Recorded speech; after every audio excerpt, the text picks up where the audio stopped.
आज मैंने यादों का एक पिटारा खोला है। आज पुराने खत पढ़ने का दिल चाहा है।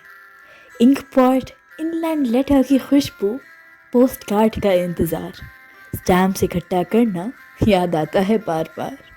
सब कहते हैं मुझसे, अरे हम तो जेन ज़ी हैं, आज के ज़माने में खत कौन लिखता है। व्हाट्सएप, ईमेल, स्मार्टफोन्स के आगे और क्या दिखता है। कहाँ गए वो दिन जब हम किसी की बातें सुनते, कुछ अपनी सुनाते थे।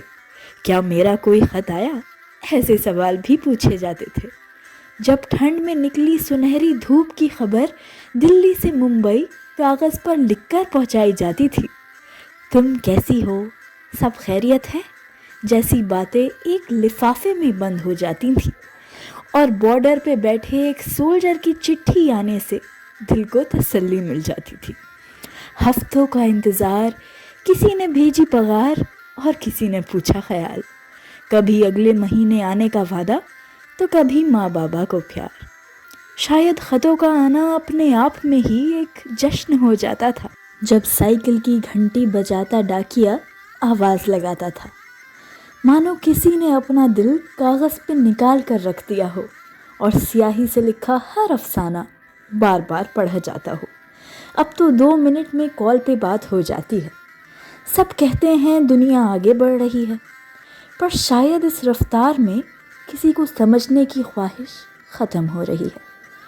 कहाँ गया वो डाकिया, अब वो कैसे कमाता है। जो हर संडे अपनी साइकिल पे आता था, कौन उसका घर चलाता है। टाइप करने की आदत में किसी के आने की उम्मीद करना हम भूल गए। नए ज़माने का हिस्सा बनते बनते हम इंतज़ार करना भूल गए हैं। डियर पोस्ट बॉक्स, अब तुम्हारे आसपास लोग तो नहीं, बस धूल और मिट्टी ने घर कर लिया है। वक्त के साथ साथ आगे बढ़ते हुए लोगों ने ख़त लिखना बंद कर दिया है। अब वो कमरे, वो घर वीरान हैं जहाँ कभी ख़तों का आना जाना था। ये भी एक ज़माना है, तो वो भी एक ज़माना था। क्या ख़ता हुई हमसे कि ख़ताना बंद हो गए। कोई नाराज़ है क्या हमसे, या डाक खाने बंद हो गए, ख़त लिखना बंद हो गए।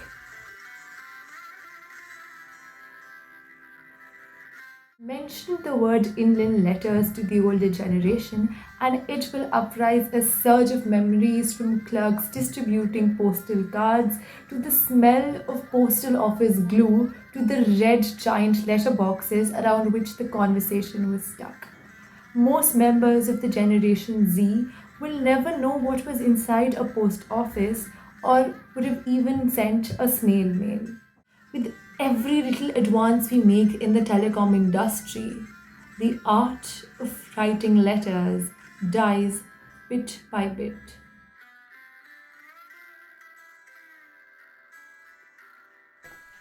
पत्र आते थे तो उसके प्राप्त करने से ये अनुभव होता था कि किस पत्र में खुशी है अथवा किस में गम है। जिस पत्र में जो है लाल रंग के शीटें पड़े होते थे, उससे ये आभास होता था कि इस घर में खुशी है या शादी होने वाली है। और जिस खत का कोना कटा होता था, उससे ये आभास होता था कि इस घर में कोई देहांत हो गया है। जब खत आते थे तो उससे ये एहसास होता था कि किसी ने हमको बहुत ही प्रेम पूर्वक ये खत लिखा है। हर कोई इस बात का इंतज़ार करता था कि कब डाकिया आके हमको हमारा पोस्ट या जो है पत्र हमको दे, जिससे हम अपने रिश्तेदारों की खैरियत मालूम कर सकें कि वो प्रसन्न है अथवा दुखी है। लिखे जो खत तुझे वो तेरी याद में हजारों रंग की